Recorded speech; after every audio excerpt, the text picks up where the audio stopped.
ಹೇಳಿ ಯಾವ ಹೇಳಿ. ನಮ್ ದೊಡ್ಡಬಳ್ಳಾಪುರ. ನನಗೆ 7 ತಿಂಗಳಲ್ಲಿ ಡೆಲಿವರಿ ಆಯ್ತು. ನನ್ನ ಮಗಳು 3/4 kg ಇದ್ಲು. ಮತ್ತೆ ಡಾಕ್ಟರ್ ಉಳಿಯಲ್ಲ ಅಂದ್ರು. ಎಷ್ಟೋ ಸತಿ ನಿಜ ಡಾಕ್ಟರ್ ಮಕ್ಕಳುಗಳು ಉಳಿಯಲ್ಲ ಅಂತ ಹೇಳ್ಬಿಟ್ಟು ನಿಜವಾಗ್ಲೂ ನಮ್ಮ ಅಕ್ಕ ಒಬ್ರು ಬರ್ತಾ ಇದ್ರು. ಆ ಅಮ್ಮನ ಫೋಟೋ ತಗೊಂಡು ಹೋಗ್ಬಿಟ್ಟು ನನ್ ಮಗು ತಲೆ ಬಿಟ್ಟು ತಾಯ್ತ ತಗೊಂಡು ಹಾಕ್ಸ್ಕೊಂಡೆ. ನನ್ ಮಗಳು ಚೆನ್ನಾಗವಳೆ, 3.5 kg ಇದ್ದಾಳೆ. 2 ಮಕ್ಕಳು ನೋಡಿ. ಡಾಕ್ಟರ್ ದೇವ್ರೆ ಡಾಕ್ಟರ್ ಬೈಬಾರ್ದು. ಡಾಕ್ಟರ್ ದೇವ್ರೆ ದೇವ್ರೆ ನಾನು ತಾಯಿ ತಗ್ಸ್ಕೊಂಡು ಇದ್ದೆ. ನನ್ನ ಮಗಳು ಚೆನ್ನಾಗಿದ್ದಾಳೆ.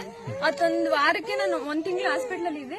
ನಾನು 1 ವಾರಕ್ಕೆ ನನ್ನ ಮನೆಗೆ ಹೋಗ್ಬೇಕಮ್ಮ, ನನ್ ಮಕ್ಳು ಚೆನ್ನಾಗಾಗ್ಬೇಕು ಅಂತ ನಾನು ಬೇಡ್ಕೊಂಡೆ. ನಾನು ವಾರಕ್ಕೆ ನನ್ನ ಮನೆಗೆ ಕಳ್ಸಿದ್ಲು. ಇವತ್ತೇ ನನ್ನ ಮಕ್ಳು ಸಾಕ್ತಾರೆ ತಾಯಮ್ಮನೆ. ತಾಯಿ ನಮ್ಮವ್ವ ನಿಜವಾಗ್ಲೂ ಡಾಕ್ಟರ್ ದೇವ್ರೆ ಅವರು ಅವ್ರ ಕೈಲಾದ್ ಮಾಡ್ತಾರೆ. ಪಾಪ ಅವ್ರ ಮೀರಿದ ಏನು ಮಾಡಕ್ಕಾಗಲ್ಲ, ಅವ್ರನ್ನ ಬೈಬಾರ್ದು.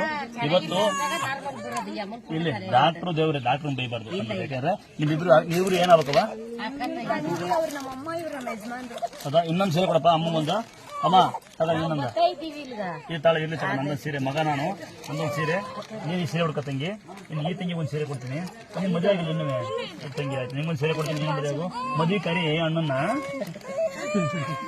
ಇನ್ನೊಂದ್ ಸೀರೆ ಕೊಡಪ್ಪಿಲ್ಲ ತಂಗಿ. ನಿಂಗೊಂದು ಆದಾಗ ಅನ್ಬೇಡ. ನಿನ್ ಮದುವೆ ಆಗುತ್ತೆ ಬಾಯಲ್ಲಿ ಬಂದ್ರೆ ಮುಗೀತು ಆಯ್ತಾ. ಮದುವೆ ಕರಿ ವಾಪಸ್ ಏನ್ ನೋಡ್ಕೊಳ್ಳಿ.